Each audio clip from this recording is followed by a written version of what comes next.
نحمده ونصلي على رسوله الكريم أما بعد فأعوذ بالله من الشيطان الرجيم بسم الله الرحمن الرحيم قال الله تبارك وتعالى وإذا أنعمنا على الإنسان أعرض ونأى بجانبه وإذا مسه الشر كان يئوسا وقال النبي صلى الله عليه وسلم إذا ذكر العبد ربه في الرخاء أجابه عند البلاء أو كما قال عليه الصلاة والسلام۔ میرے محترم بھائیوں، بزرگوں، دوستوں اور میری ماؤں بہنوں، آج 21 اکتوبر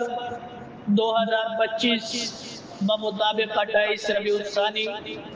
1447 ہجری بروز منگل بمقام جامع مسجد دکنی پاکستان چوک میں حاضری کی توفیق ہوئی ہے۔ میں منتظمین حضرات کا شکریہ ادا کرتا ہوں کہ جنہوں نے مجھے یہاں آنے کی توفیق بخشی اور حاضری کا موقع دیا۔ جو موضوع میرے سپرد کیا گیا ہے، حوالے کیا گیا ہے، وہ ہے تنگی اور خوشی میں انسان کا اپنے رب کے ساتھ کیا معاملہ ہوتا ہے، کیا رویہ ہوتا ہے۔ انسان جب خوشی میں ہو تو وہ اپنے رب کو کیسے یاد رکھتا ہے، اور انسان جب غمی کی حالت میں ہوتا ہے تو انسان اپنے رب کو کیسے یاد رکھتا ہے، کیسے معاملہ کرتا ہے۔ یعنی غمی، پریشانی، خوشحالی، خوشی میں انسان کا اپنے رب کے ساتھ رویہ، یہ میرا موضوع ہے۔ جو بھی انسان اس دنیا میں آیا ہے وہ دو حالتوں سے خالی نہیں، دو مرحلے، دو حالتیں ہر ایک انسان پر گزر رہی ہے، گزری ہے اور گزرے گی۔ ایک ہے خوشی کی حالت، ایک ہے غمی کی حالت۔ کوئی بھی انسان اس دنیا میں آیا ہے، آنکھ کھولی ہے، شعور آیا ہے، تو وہ کبھی خوش ہوتا ہے، کبھی غم کی حالت میں ہوتا ہے۔ اللہ تبارک و تعالی انسان کے اس فطرت کو بیان کرتا ہے کہ جب بندہ خوشی میں ہوتا ہے تو اس کا معاملہ میرے ساتھ کیا ہوتا ہے، اور جب بندہ غم کی حالت میں ہوتا ہے تو انسان میرے ساتھ کیا رویہ رکھتا ہے۔ تنگی کی حالت،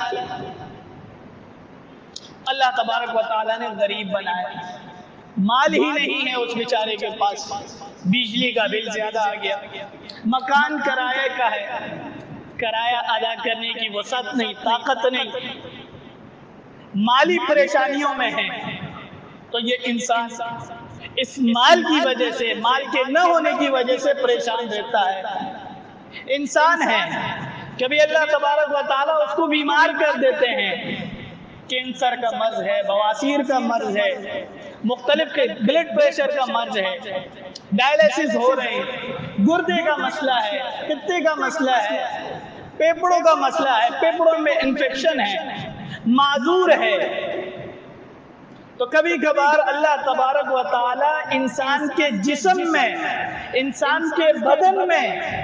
اس کو بیماری میں مبتلا کر دیتا ہے، اس کو تکلیف میں مبتلا کر دیتا ہے، اس کو پریشان کر دیتا ہے، اس کو غم میں ڈال دیتا ہے، تو یہ انسان پریشان ہو جاتا ہے۔ کبھی کبھار اللہ تبارک و تعالی اولاد کی صورت میں انسان کو پریشان کرتے ہیں اور انسان پریشان ہو جاتا ہے۔ شادی کو 20 سال ہو گئے، اولاد کوئی نہیں، اولاد ہے مگر نرینہ اولاد کوئی نہیں، نرینہ اولاد بھی ہیں مگر بچیاں نہیں،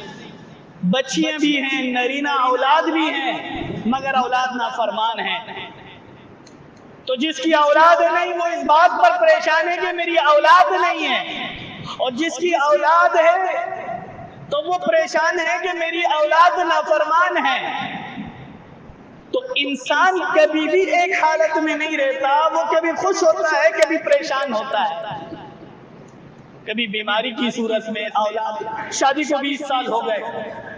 شادی کو پہلا سال ہے، میاں بیوی میں لڑائیاں ہو گئی، انسان پریشان ہو جاتا ہے،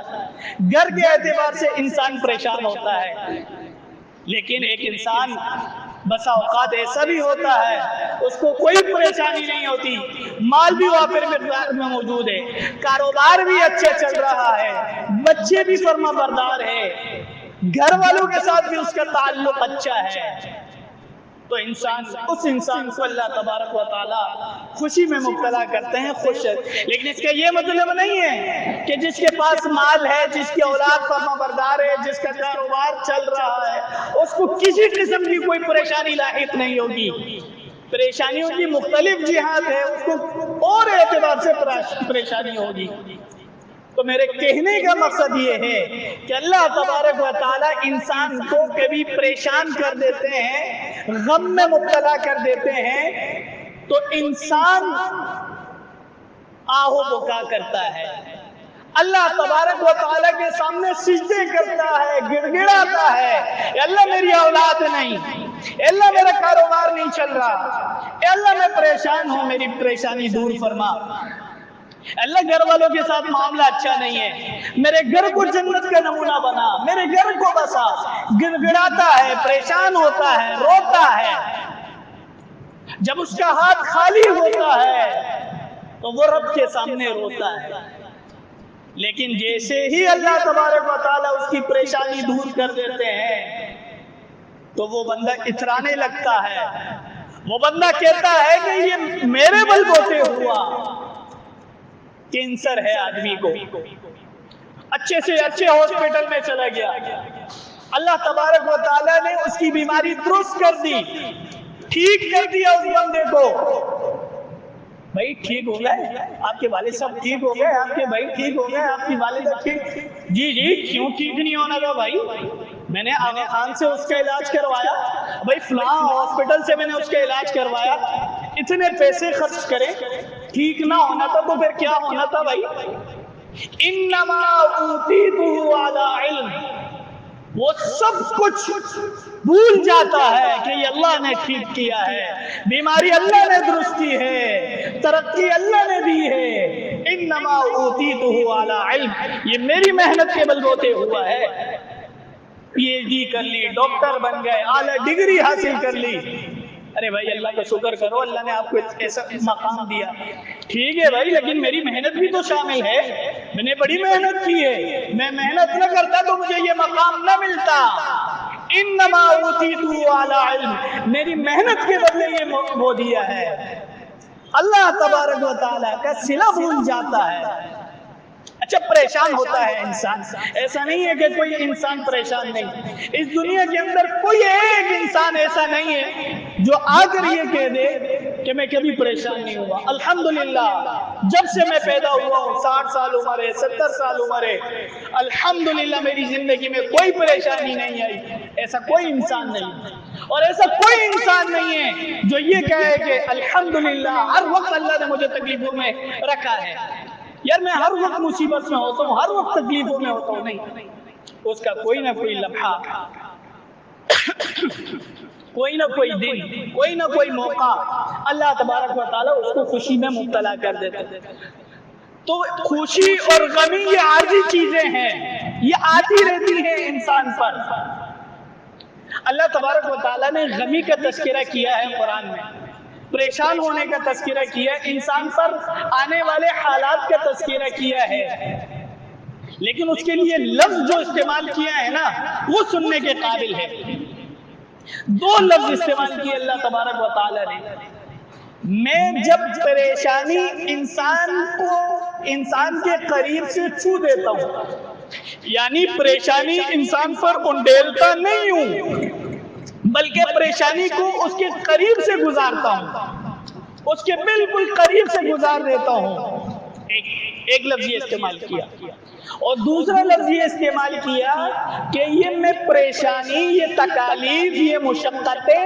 ان کے ایک حصہ انسان کو چکھاتا ہوں، ذائقہ چکھاتا ہوں۔ ہماری مائیں بہنیں کھانا پکاتی ہیں، وہ سالن چیک کرتی ہیں، کھانا چیک کرتی ہیں کہ اس میں نمک پورا ہے یا نہیں، اس میں دیگر اجزاء پورے ہیں یا نہیں، گوشت صحیح پکا ہے یا نہیں، اس کے لیے معمولی سا چکھ لیتی، ہاں گوشت ٹھیک ہے، نمک کا ذائقہ بھی اچھا ہے، مثالیں بھی بھرپور ہیں۔ گھر کا کوئی فرد اس کو یہ نہیں کہہ سکتا میری بہن آپ نے تو کھانا کھا لیا، میں نے کب یہ کھانا جو چکھا آپ نے، بھائی چکھنا الگ ہوتا ہے، کھانا الگ ہوتا ہے، چکھنے کو کھانا نہیں کہتے۔ گولی لگی، ایک گولی انسان کے جسم کے اندر گئی، اس کو زیادہ تکلیف ہوگی، مر بھی سکتا ہے، جان بھی جا سکتی ہے، اور دوسری صورت یہ ہے کہ گولی جسم میں سے چھو کر گزرے، تکلیف نہ پہنچائے، صرف تکلیف تو اس وقت بھی ہوتی ہے، چھو کر گزرنے میں بھی تکلیف ہوتی ہے، لیکن اس میں جان جانے کا خطرہ کم ہوتا ہے۔ تو گولی کا لگنا اور گولی کا چھونا یہ دونوں الگ الگ چیزیں ہیں، چکھنا اور چھونا یہ الگ الگ چیزیں ہیں۔ اللہ تبارک و تعالیٰ نے قرآن مجید میں کم از کم 11 سے 12 مقامات پر یہ الفاظ استعمال کیے ہیں۔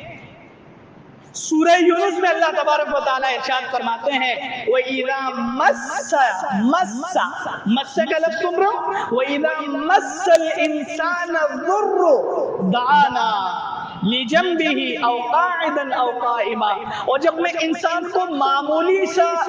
تکلیف چھو کر دکھا دیتا ہوں تو وہ پکارنے لگتا ہے،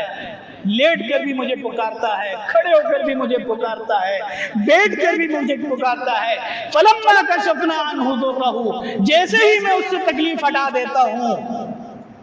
كَأَن لَّمْ يَدْعُنَا إِلَىٰ ضُرٍّ مَّسَّهُ، وہ ایسے گزرتا ہے جیسے اس کو کبھی تکلیف پہنچی نہ ہو۔ خوشی میں تو اللہ کو یاد کرتا ہے، خوشی میں غمی میں تو اللہ کو یاد رکھتا ہے، لیکن جیسے اس پر خوشحالی آتی ہے، جیسے اس کے گھر میں کوئی خوشی کا موقع آتا ہے، اپنے اللہ کو بھول جاتا ہے۔ سورہ روم میں اللہ تبارک و تعالیٰ ارشاد فرماتے ہیں وَإِذَا مَسَّ النَّاسَ ضُرٌّ دعوا ربهم منیبین، سب کا ترجمہ ایک ہی ہے، جب انسان کو تکلیف چھوتی ہے تو وہ اپنے اللہ کو پکارتا ہے۔ ثم اذا اذاقهم منه رحمة اذا فریق منهم بربهم یشرکون، وہ اللہ کو نافرمان، وہ شرک میں مبتلا ہو جاتا ہے۔ سورہ زمر کے اندر اللہ تبارک و تعالیٰ ارشاد فرماتے ہیں وَإِذَا مَسَّ الْإِنسَانَ ضُرٌّ دَعَا رَبَّهُ ثُمَّ إِذَا خَوَّلَهُ نِعْمَةً مِّنْهُ مَا كَانَ يَدْعُو إِلَيْهِ مِنْ قَبْلُ۔ تو کہنے کا مقصد یہ ہے کہ انسان پر جب تکلیف آتی ہے تب وہ اللہ کو پکارتا ہے۔ انسان کی فطرت کو اللہ تبارک و تعالیٰ نے قرآن مجید میں بیان فرمایا۔ 13 ایسے مواقع ہیں قرآن مجید میں وَإِذَا أَنْعَمْنَا عَلَى الْإِنسَانِ، اور جب انسان پر کوئی نعمت نازل ہوتی ہے أَعْرَضَ وَنَأَىٰ بِجَانِبِهِ، وہ مجھ سے منہ پھیر لیتا ہے، وہ دور ہٹ جاتا ہے۔ وَإِذَا مَسَّهُ الشَّرُّ كَانَ يَئُوسًا، لیکن جیسے ہی میں اس کو تکلیف پہنچا دیتا ہوں، کوئی پریشانی لاحق ہوتی ہے، کوئی مشقت آ جاتی ہے، نا امید ہو جاتا ہے۔ لا يسم الانسان من دعاء الخير، ہر وقت انسان یہ کہہ رہا ہوتا ہے کاروبار میں ترقی، مال اولاد میں برکت، گھر والوں میں برکت، ہمیشہ دعائیں خیر کرتے رہتا ہے، میں دیتا رہتا ہوں۔ وَإِن مَسَّهُ الشَّرُّ فَيَئُوسٌ قَنُوطٌ، لیکن جیسے ہی معمولی سی مشقت نازل ہوتی ہے اس کے اوپر، پریشانی آ جاتی ہے، فَيَئُوسٌ قَنُوطٌ، وہ بیچارہ پریشان ہوتا ہے، اور جب دعائیں کرتا ہے تو لمبی لمبی دعائیں کرتا ہے پریشانی کے وقت۔ یہ سب اللہ تبارک و تعالیٰ قرآن مجید میں ارشاد فرماتے ہیں فَأَمَّا الْإِنسَانُ إِذَا مَا ابْتَلَاهُ رَبُّهُ فَأَكْرَمَهُ وَنَعَّمَهُ فَيَقُولُ رَبِّي أَكْرَمَنِ، جب انسان پر اللہ تبارک و تعالیٰ نعمتیں برساتا ہے، راحتیں دیتا ہے، خوشحال کرتا ہے، فَيَقُولُ رَبِّي أَكْرَمَنِ، کہتا ہے کہ میرے رب نے میرا اکرام کیا۔ فَقَدَرَ عَلَيْهِ رِزْقَهُ، جب مبتلا کرتا ہے رزق کی تنگی پیدا کر دیتا ہے، جب اس کو مال نہیں دیتا، کاروبار میں گھاٹا ہو جاتا ہے، فَيَقُولُ رَبِّي أَهَانَنِ، میرے رب نے میرے ساتھ اچھا نہیں کیا، ہاں میری بےزتی کرا دی۔ تو میرے محترم بھائیوں بزرگوں دوستو، اللہ تبارک و تعالیٰ قرآن کی ان آیات میں انسان کی فطرت بیان کر رہے ہیں کہ دیکھو اے انسان، اس دنیا میں آئے ہو، خوشی بھی ہوگی غمی بھی ہوگی، وَلَنَبْلُوَنَّكُمْ بِشَيْءٍ مِّنَ الْخَوْفِ وَالْجُوعِ، کسی کا مال کم کر دوں گا، کسی کے بدن میں نقصان پہنچا دوں گا، طرح طرح کی مصیبتیں آئیں گی، طرح طرح کی پریشانیاں آئیں گی، لیکن آپ نے کیا کرنا ہے؟ یہ اللہ تبارک و تعالیٰ نے ارشاد فرمایا قَالُوا إِنَّا لِلَّهِ وَإِنَّا إِلَيْهِ، آپ نے صبر کرنا ہے۔ نعمت مل جائے اللہ کا شکر ادا کرے، اے اللہ تیرا لاکھ لاکھ شکر ہے آپ نے اتنی فراوانی مجھ پر کی۔ مصیبت آ جائے صبر کرے، بیماری آ جائے اللہ تبارک و تعالیٰ سے شکوے، اللہ تبارک و تعالیٰ سے گلے یہ نہ کرے، اے اللہ میں صبر کرتا ہوں، مشقتیں انبیاء پر آئی، بیماریاں انبیاء پر آئی، مجھ پر آ گئی تو کیا ہے، اے اللہ تو ہی دور کرنے والا ہے اور تو ہی اس بیماری کو ختم کرے گا۔ اللہ تبارک و تعالیٰ ارشاد فرماتے ہیں لَتُبْلَوُنَّ، یہ علماء بیٹے ہیں یہ اچھے طریقے سے جانتے ہیں، لام بھی تاکید آخر میں نون بھی تاکید، ایسا کوئی انسان نہیں ہے جس کو آزمایا نہ جائے۔ لَتُبْلَوُنَّ فِي أَمْوَالِكُمْ وَأَنفُسِكُمْ، مال کے اعتبار سے بھی آزمایا جائے گا اور جان کے اعتبار سے بھی آزمایا جائے گا۔ اے اللہ کامیاب کون؟ وَإِن تَصْبِرُوا، جس نے صبر کر لیا، جس نے شکر کر لیا، فَإِنَّ ذَلِكَ مِنْ عَزْمِ الْأُمُورِ، یہ صبر کرنا یہ انبیاء کا کام تھا۔ حضور صلی اللہ علیہ وسلم ارشاد فرماتے ہیں کہ مومن کا معاملہ بھی عجیب ہے، شکر کرے گا تب بھی اس کا فائدہ اور اگر صبر کرے گا تب بھی اس کا فائدہ۔ حضور علیہ السلام ارشاد فرماتے ہیں عجباً لامر المؤمن، مومن کا معاملہ تو بڑا ہی عجیب ہے، ان امرہ کلہ خیر، اس کا ہر معاملہ بہتر ہے، ان اصابتہ سراء شکر، اگر اس کو کوئی خوشی ملتی ہے تو اللہ کا شکر ادا کرتے ہیں، فکان خیر لہ، یہ اس کے لیے بہتر ہے، اور اس کو کوئی تکلیف پہنچتی ہے، اس کو کوئی تکلیف پہنچتی ہے، صبر کرتا ہے، اللہ تبارک و تعالیٰ فرماتے ہیں، حضور علیہ السلام ارشاد فرماتے ہیں یہ صبر کرنا اس کے لیے خیر ہے۔ ایک مرتبہ عبداللہ بن عباس رضی اللہ تعالیٰ عنہ کو حضور علیہ السلام نے بلایا، کہا میں چند نصیحتیں کرنے لگا ہوں، غور سے سنیں۔ فرمایا یا غلام، اے پیارے لڑکے، احفظ اللہ یحفظک، اللہ کی حفاظت کرو، اللہ کو یاد کرو، برے وقت میں اللہ کو یاد کرو، اللہ تمہارے برے وقت میں تمہیں یاد رکھے گا۔ احفظ اللہ تجدہ امامک، اللہ کو یاد کرو، ہر مشکل میں اللہ کو اپنے سامنے پاؤ گے۔ تعرف فی الرخاء، خوشی میں اللہ کو یاد کرو، یعرفک فی الشدائد، وہ تکلیف میں آپ کو یاد کرے گا۔ اور یہ بات یاد رکھو، انما اصابک، جو اللہ تمہیں تکلیف پہنچانا چاہے گا، جتنی تکلیف تمہیں پہنچے گی، لم یکن لیخطئک، وہ کوئی تم سے ہٹا نہیں سکتا، وما اخطأک، اور جو تمہیں تکلیف نہیں دے گا، پوری دنیا مل جائے تو وہ تکلیف پہنچانا چاہے، کوئی تکلیف نہیں پہنچا سکتا۔ وَعْلَمْ أَنَّ الْخَلَائِقَ لَوِ اجْتَمَعُوا عَلَىٰ أَن يُعْطُوكَ شَيْئًا لَمْ يُرِدِ اللَّهُ أَن يُعْطِيَكَ، پوری کی پوری دنیا مل جائے اور تمہیں کوئی فائدہ پہنچانا چاہے اور اللہ تبارک و تعالیٰ نے وہ فائدہ تمہارے مقدر میں نہیں لکھا، پوری دنیا مل کر بھی وہ فائدہ تمہیں نہیں پہنچا سکتی۔ اور اگر اللہ تبارک و تعالیٰ نے تمہاری قسمت میں کوئی برائی لکھی ہے، کوئی تکلیف لکھی ہے، پوری دنیا کے لوگ مل جائے، وہ تکلیف تم سے ہٹانا چاہیں، وہ تکلیف کوئی ہٹا نہیں سکتا۔ اے میرے پیارے لڑکے، عبداللہ بن عباس سے معاملہ جب یہ ہے فَإِذَا سَأَلْتَ فَاسْأَلِ اللَّهَ، ارے لوگوں کے پیچھے مت بھاگو، اللہ سے مانگو، مشکل آ جائے اللہ سے، وَإِذَا اسْتَعَنْتَ فَاسْتَعِنْ بِاللَّهِ، مدد مانگنی ہو اللہ کو پکارو، وَنَحْنُ أَقْرَبُ إِلَيْهِ مِنْ حَبْلِ الْوَرِيدِ، وہ شہرت سے زیادہ قریب ہے، دور کے بندے کو پکار رہے ہو، قریب جو اللہ ہے، مسائل اس کے ہاتھ میں ہیں، مسائل کو دور کرنا اس کے ہاتھ میں، اس کو کیوں نہیں پکار۔ وَعْلَمْ أَنَّ النَّصْرَ مَعَ الصَّبْرِ، جان لو مدد چاہتے ہو، تکلیف کے بعد مدد چاہتے ہو، مع الصبر، صبر کر لو۔ وَأَنَّ الْفَرَجَ مَعَ الْكَرْبِ، ہر مشقت کے بعد آسانی ہے۔ وَأَنَّ مَعَ الْعُسْرِ يُسْرًا، تنگی کے بعد آسانی ہے۔ اور یہ بات یاد رکھ لو، ہم جتنے بھی یہاں بیٹھے ہیں لوگ، یا اس دنیا کے اندر جتنے بھی لوگ آئے ہیں، قیامت تک جو تکلیفیں ہمیں پہنچنی ہے، جو بیماریاں ہمیں آنی ہے، وَعْلَمْ أَنَّ الْقَلَمَ قَدْ جَرَى بِمَا هُوَ كَائِنٌ، وہ لکھا جا چکا۔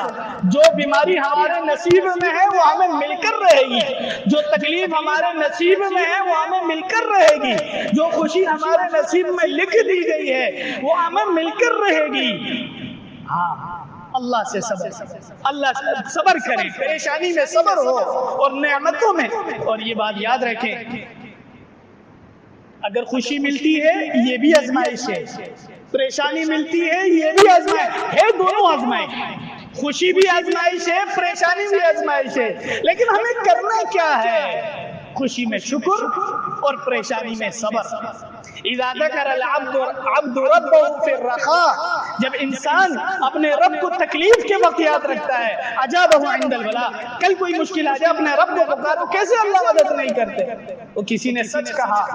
ہم ہزار سجدوں کا انکار کر دیتے ہیں، ہزاروں مرتبہ اللہ اپنی زندگیوں میں ہمیں بلا چکے ہیں، حی علی الصلاۃ، حی علی الصلاۃ، حی علی الفلاح، ہم انکار کر چکے ہیں، اور اللہ کو ایک مرتبہ پکارا اور اللہ نے انکار کر دیا، ہم ناراض ہو گئے، فیئوس قنوط، ہم نا امید ہو گئے؟ نہیں دوستو، بندہ پکار رہا ہوتا ہے، اے اللہ میرے یہ مسائل حل فرما دے، اے اللہ میری یہ مشکلات حل فرما دے۔ حضور علیہ السلام ارشاد فرماتے ہیں، بندہ اللہ تبارک و تعالیٰ کو پکار رہا ہوتا ہے، یا رب، یا رب، اے میرے رب، اے میرے رب، میرا مسئلہ حل فرما دے، لیکن اس کی حالت پتہ ہے کیا ہے؟ مطعمہ حرام، کھانا حرام کا کھا رہا ہے، ملبسہ حرام، یہ جو لباس پہنا ہوا ہے یہ حرام کا ہے،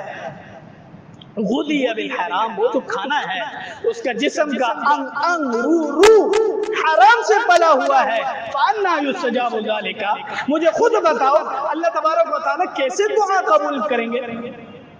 ہر روز ہر رگ رگ ریشہ ریشہ حرام میں پلا ہوا ہے، اور اللہ تبارک و تعالیٰ کو پکار رہا ہے، اللہ میرے مصیبتیں دور کر دے۔ نہیں، اللہ تبارک و تعالیٰ قرآن مجید میں عجیب گھوڑوں کی قسمیں کھا رہے ہیں، گھوڑوں کی قسمیں،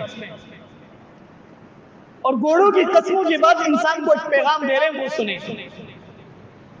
اللہ تبارک و تعالیٰ کو قسمیں کھانے کی ضرورت نہیں ہے، لیکن چونکہ ایک سبق دینا ہے، بندہ جب قسم کھاتا ہے بعد میں تاکید زیادہ ہو جاتی ہے، تو اللہ تبارک و تعالیٰ میرے اور آپ کے لیے قسمیں کھا رہے ہیں، اے میرے بندے تم جان لو کہ میں یہ جو بات کرنے لگا ہوں یہ سچ ہے۔ وَالْعَادِيَاتِ ضَبْحًا فَالْمُورِيَاتِ قَدْحًا،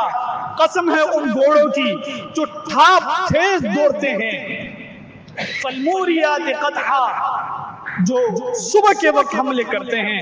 فَأَثَرْنَ بِهِ نَقْعًا، جو دھواں اڑا کر چلتے ہیں، فَوَسَطْنَ بِهِ جَمْعًا، اور قسم ہے ان گھوڑوں کی جو جنگ کے درمیان میں جا کر اپنے دشمن کو زیر کرتے ہیں۔ اللہ 5 قسمیں کھا لی، گھوڑوں کی 5 مختلف قسمیں کھائیں، اللہ یہ کیوں؟ یہ اس لیے ان الانسان لربہ لکنود، انسان کا اپنے رب کے ساتھ معاملہ درست نہیں ہے۔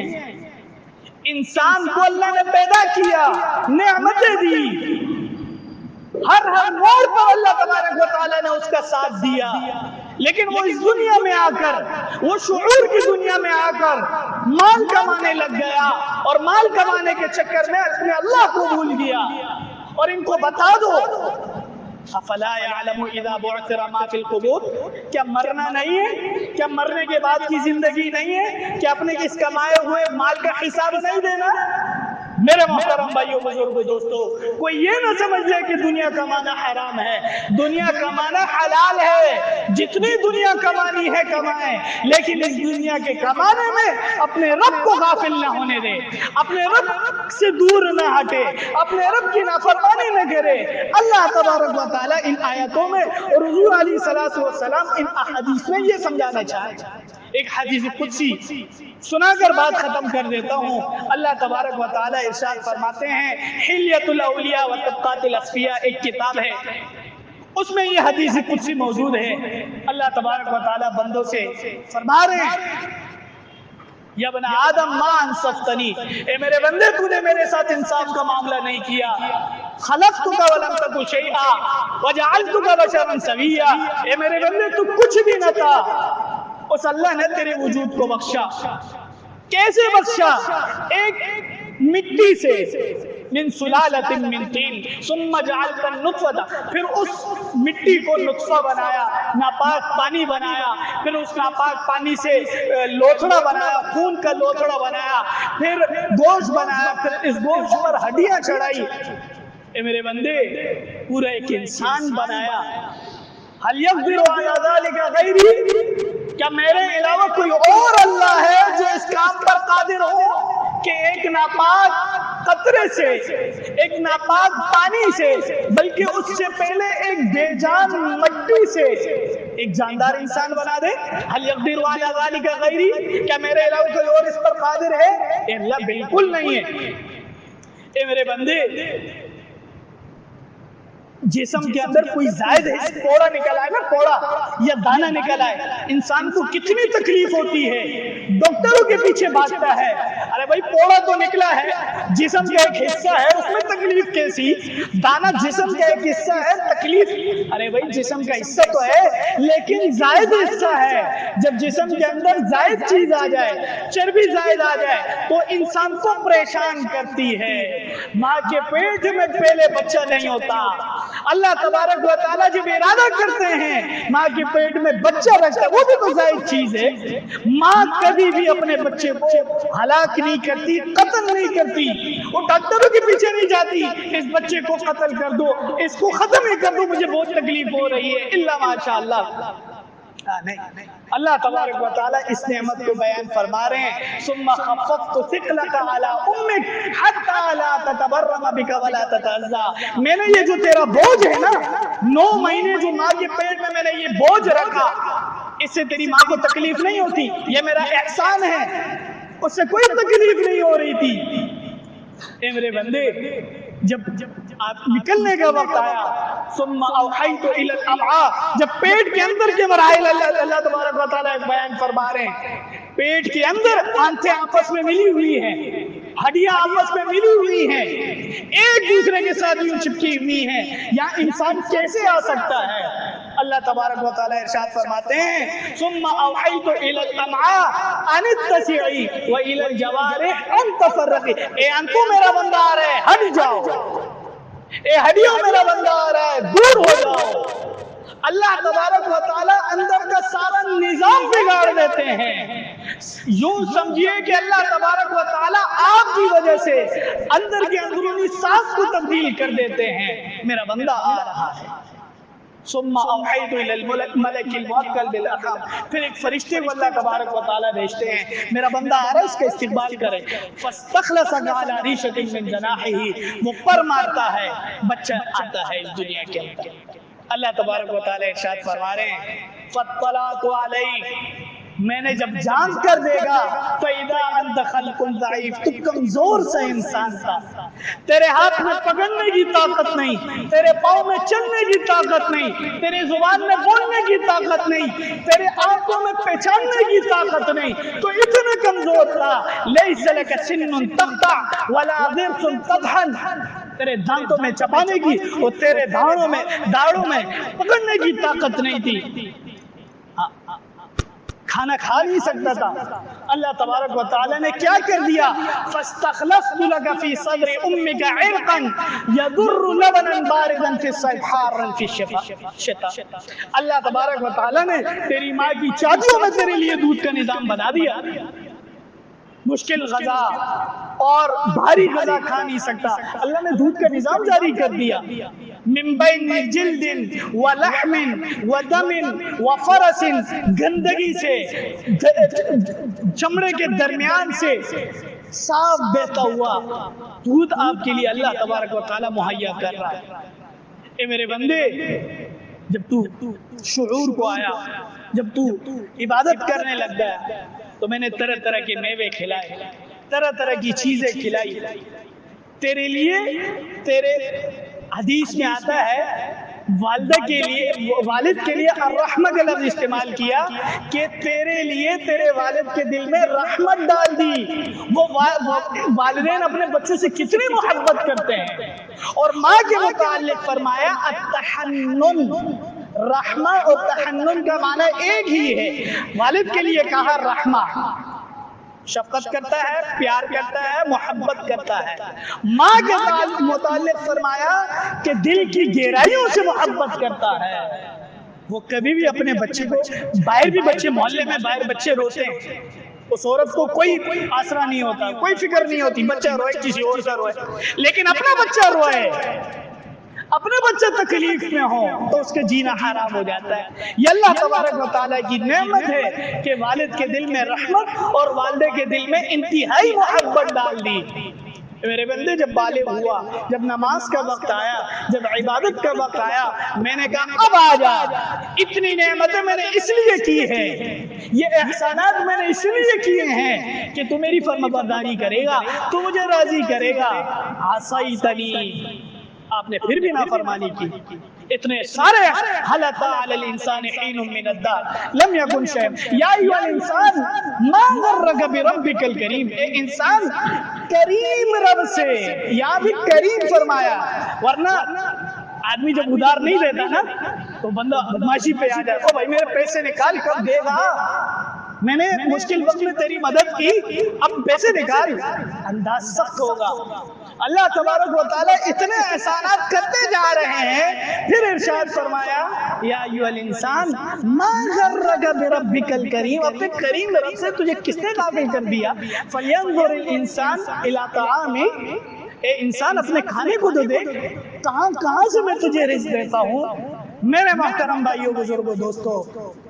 کہنے کا مقصد یہ ہے کہ اپنی خوشی میں بھی اپنے اللہ کو یاد رکھے، اپنی غم میں بھی اپنے اللہ کو یاد رکھے۔ خوشی کا موقع ہو اس کو بھی حدود کے اندر رکھیں، غم کا موقع ہو اس کو بھی حدود کے اندر رکھیں۔ حضور علیہ الصلوۃ والسلام کی سیرت کا مطالعہ کریں کہ غمی اور خوشی میں صحابہ کا، وہ انبیاء کا، اولیاء کا کیا طریقہ کار تھا۔ اللہ تبارک و تعالیٰ جو کچھ کہا، جو کچھ سنا، اس پر عمل کرنے کی توفیق عطا فرمائے۔